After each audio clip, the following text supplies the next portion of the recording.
Hi, I'm Cameron with PowerSportsNation, and we are going on a yard walk. This is a legitimate race car.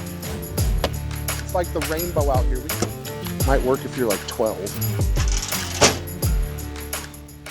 To start off this yard tour, we got a 2021 Can-Am Maverick X3 Max. So this is the party bus, essentially, is what most people call them. It's a 4-seater. You got all your friends, you got your husband, your wife, your boyfriend, your girlfriend, whatever this polyamorous relationship stuff is now. You got room for all four. You know, the X3's got a big heritage of being a great machine.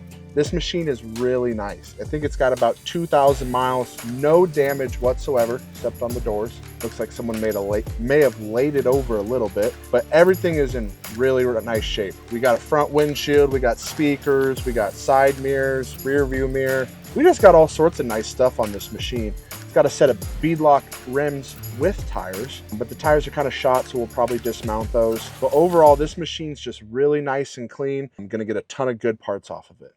Unit number 50841. Next up, we got a 2020 Moto ZForce 800. We got unit number 50843.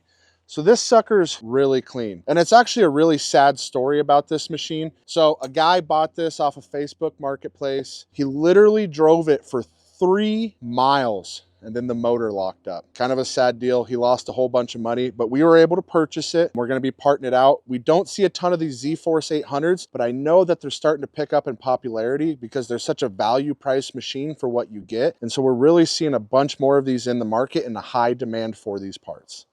So right now we are getting flooded with Polaris Rangers, especially with cabs. We got Rangers with black doors and manual windows. We got Rangers with gold or tan, I don't know, these doors. We got white doors, we got black doors, we got blue doors. It's like the rainbow out here. Taste the rainbow, motherfucker! We got doors in every single color. Nice thing about these doors though, is if you want and you buy, say, this set and it doesn't match your body part, your body color, you can swap this panel out really cheap and easy, like $100 on Polaris, to any color that you want to match. We sell them with all the mounts and hinges. We sell them with all the wiring if it was an electric window. Sometimes they're tinted, like this window, it's tinted.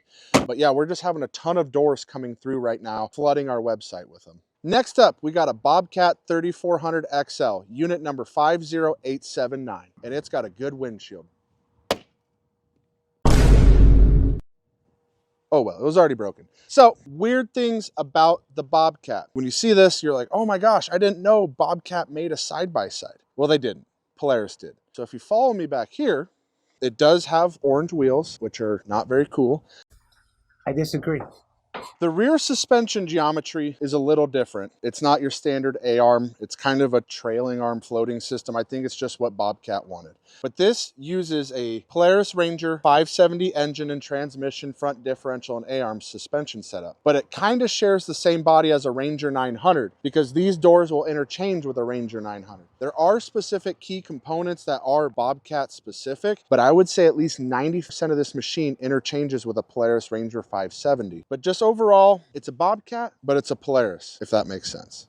That don't make no sense! Next up, we got a Honda Big Red 700, unit number 50834. So this was Honda's first utility side-by-side to enter the market. It came out in 2009. And when it came out in 2009, it didn't even have a speedometer on it. These things are absolutely bare bones. What the common failure point was on these Big Reds is the air intake was behind the bed underneath and it would suck in a lot of dirt. So people would end up putting snorkels on like this, which is obviously in not great shape. But that would help keep the engines alive. In all honesty, we don't sell a ton of the parts off of them, except for the engine and the front hood, because this front hood's known to crack. This one's got a couple scratches on it, but it's in pretty decent shape. So we're gonna get some good parts off of this, but we already have a ton of these parts on our website. So after Honda created the Big Red 700, what they ended up moving over to was the Pioneer 700. So this is a Pioneer 704, and let's find the unit number. It is unit number 50876. So this is actually a Pioneer 704, which means it seats 4 people. This is Honda's mid-size machine. Most manufacturers nowadays are trying to have a full size and a mid-size because they're trying to meet every customer's needs. The motor is very similar, differential, setup, suspension is very similar to the Big Red, but they refined a lot of things. like the seating position, how it looks. It doesn't look as unfinished as the Big Red. We will be selling the bed complete together. And what's a nice thing about these 700s is that say you have a 2-seater and you want to turn it into a 4-seater, you can with the bed and the roll cage. It is expensive, but not as expensive as buying a new machine. This is the more deluxe model, so it's got the nice aluminum wheels, it's got power steering, and these 700s actually had paddle shifters. I don't know anyone that's ever actually used the paddle shifters because it's just inconvenient to do. It's not a sports car, it's a utility machine. But really nice to have this, and we don't see them in this pretty blue very often.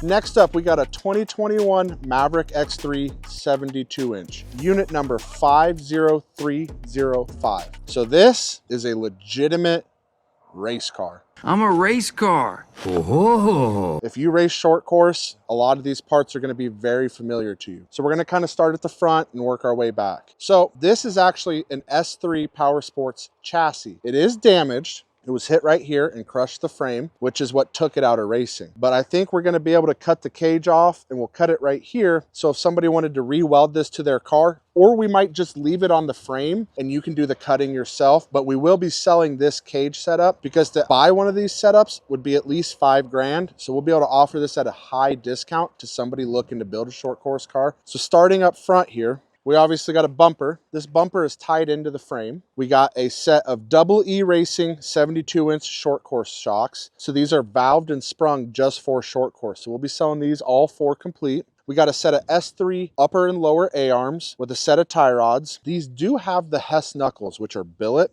which include a cartridge for the wheel bearing to sit into. Really high-end billet parts. We'll probably sell those front and rear. It looks like it has a stock smart lock front differential. Moving over here, we got a Sparco seat. Unsure if we'll sell that. We might keep that for ourselves. It's got a Hess steering quickener with a quick release steering wheel. Nice PRP. Looks like they drilled a hole in it for a button, but that'll be for sale as well. It's got a gated shifter with a shifter knob. I do know that this thing runs.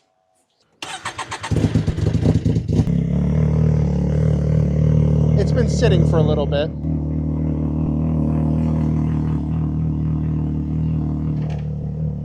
So yeah, it runs good. I do know it's tuned on race fuel right now for UTV 96. It is a stock engine, stock RR turbo, but it does have a set of P-drive clutches on it. It's got a set of Cognito trailing arms. So those are high-end trailing arms, aftermarket sway bar with sway bar link, radius rods, and more billet knuckles in the rear. It's got a UTV race shop oil catch tank, Hess mounted rear radiator kit. It's got a Evolution PowerSports intake manifold. So the factory manifold on these Maverick X3s are plastic. And if you really start pushing the boost really hard, they actually end up breaking the plastic. So having a billet intake manifold is a big upgrade. It's just got lots of high-end parts, lots of good things. So we are parting this thing out. You're probably wondering, why are we parting out a race car? Well, we got a really good deal on it. It actually is harder to part out a race car versus a stock car just because of all the aftermarket parts. They don't have part numbers and fitment and all that different stuff. But we thought about actually fixing this and racing it, but just decided with the amount of work it would take to repair the frame versus just building a different car, it just wasn't worth it for us. And we're kind of fanboys for the Kawasaki's. They're not near as fast as this thing, but they're tanks. So yeah, this is going to be listed and on the website soon.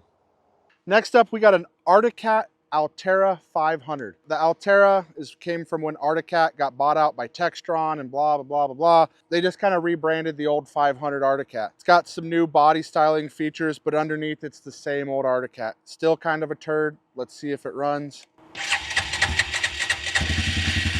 It runs, but not very well. So yeah, this thing's actually really complete. Doesn't have any broken plastics. The racks are in good shape. It's not all bent up. Moving over here to the Sportsman. We got a Sportsman 570 SP. You may be wondering what's the difference between the SP and the standard version Sportsman. The standard version used a hub strut front suspension, where this uses dual A-arms. That's really the only difference between them. Overall, it's the same Sportsman underneath. Still got the same junky motor, same suspension in the rear, nothing really special. This thing's in pretty good shape. Obviously, it's got a broken front rack because they're all broken. It's not all bent up, but we're gonna have this in inventory as well. Then moving over to the last two machines on our yard tour today, we got King Quad 300. So these things, when they came out, were kind of actually cool. They had a lot of cool features. They had selectable, super low range, high range. They had 2-wheel drive, 4-wheel drive, and 4-wheel drive lock. And a lot of 4-wheelers back in the day didn't have locking 4-wheel drive. But the thing that sucked about these things is that they were cable.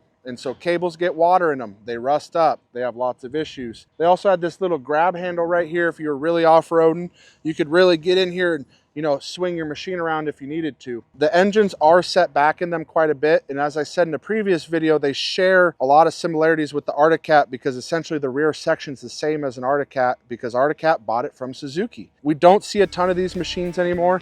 These are both in complete, pretty good shape. This one's actually green. It's a little bit newer. It's a couple years newer, but they're just both in really quality shape. So we're gonna get a lot of good parts out of these things. Just wanna thank you guys for watching our yard tour videos. We're almost to 500 subscribers. If we hit to 500, maybe I'll do something cool. I don't know what that would be, but let me know in the comments what you think would be cool for me to hit 500 subscribers. They haven't fired me yet, but they're definitely thinking about it. Thanks for watching. Please like and subscribe. It means a lot.